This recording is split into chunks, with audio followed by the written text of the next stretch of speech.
উনি ওনার বক্তব্যে প্রথমত সংসদের বিরোধী দলীয় উপনেতা ওনার স্ত্রীকে নিয়ে উনি কটাক্ষ করেছেন। মাননীয় স্পিকার, ওনার সাথে ওনার ব্যক্তিগত সম্পর্ক থাকতে পারে, ব্যক্তিগত ইতিহাস থাকতে পারে, কিন্তু সেটাকে সংসদে এনে যেভাবে কটাক্ষ করা হলো মাননীয় স্পিকার, এটা অমার্জনীয় অপরাধ বলে আমরা মনে করছি।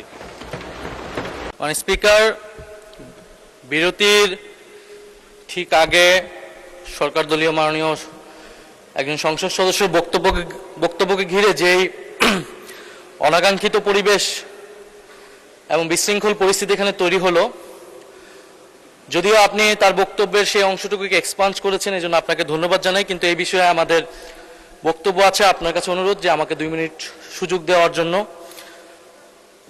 মাননীয় সংসদ সদস্য উনি বিভিন্ন সময় বক্তব্য দেন, আমরা মনোযোগ দিয়ে ওনার কথা শুনি। ওনার বক্তব্যে সূক্ষ্ম রসবোধ, ইতিহাস চেতনা সবকিছুই আমরা গভীরভাবে। মাননীয় সদস্য, আপনি কি কথা বলতে চাচ্ছেন? জি মাননীয় স্পিকার। আচ্ছা, অসংখ্য ধন্যবাদ। ওনাকে 2 মিনিটের জন্য দেয়া হোক প্লিজ।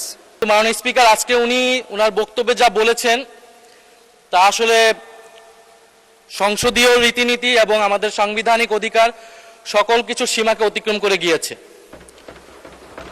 উনি ওনার বক্তব্যে প্রথমত সংসদের বিরোধী দলীয় উপনেতা ওনার স্ত্রীকে নিয়ে উনি কটাক্ষ করেছেন। মাননীয় স্পিকার, ওনার সাথে ওনার ব্যক্তিগত সম্পর্ক থাকতে পারে, ব্যক্তিগত ইতিহাস থাকতে পারে, কিন্তু সেটাকে সংসদে এনে যেভাবে কটাক্ষ করা হলো মাননীয় স্পিকার, এটা অমার্জনীয় অপরাধ বলে আমরা মনে করছি।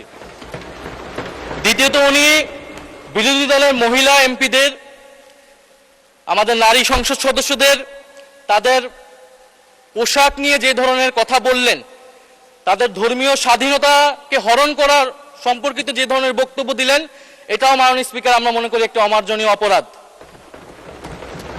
প্রত্যেকটা ব্যক্তির গণতান্ত্রিক রাষ্ট্রে তার ধর্মীয় স্বাধীনতা রয়েছে, পোশাকের স্বাধীনতা রয়েছে। উনি একজন সংসদ সদস্য হিসেবে সেই স্বাধীনতাকে লঙ্ঘন করে এই ধরনের হীন বক্তব্য দিয়েছেন, ওনার হীন মানসিকতার পরিচয় পেয়েছে, এবং আমরা মনে করি উনি ওনার বক্তব্যে একটি বর্ণবাদী আচরণ মাননীয় স্পিকার বহিঃপ্রকাশ পেয়েছে ওনার বক্তব্যের মাধ্যমে। ফলে আমরা আশা করব ভবিষ্যতে এই ধরনের বক্তব্য আমরা কোন সংসদ সদস্যের কাছ থেকে যাতে এই ধরনের বক্তব্য মহান এই জাতীয় সংসদে আর উচ্চারিত না হয়। মাননীয় স্পিকার।